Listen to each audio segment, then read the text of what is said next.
আপনি কি ভেবেছেন আপনার নামাজ দিয়ে আপনি জান্নাতে যাবেন? আপনি তাহাজ্জুদ গুজার সেজদা দিতে দিতে কপালে দাগ ফেলেছেন, এটা আপনারা জান্নাতে নেবে না। আপনি এলাকার সবচেয়ে বড় হাতের তাই দানশীল, এই দানের ভরসায় বসে আছেন। কুশিল কালো ভাব।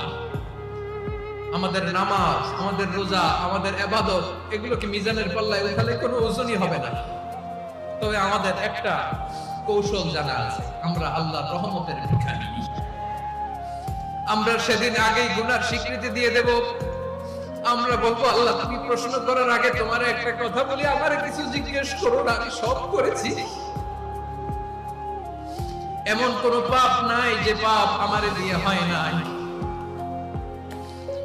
তোমার রহমত দিয়ে তুমি জান্নাতে পাঠাবা, তোমার দয়ায় জান্নাতে যেতে চাই, আমল দিয়ে না। পারবেন বলতে?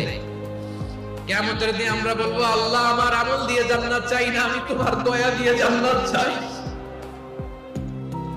তোমার দয়া ছাড়া আমার কোনো উপায় নাই। আপনি কি ভেবে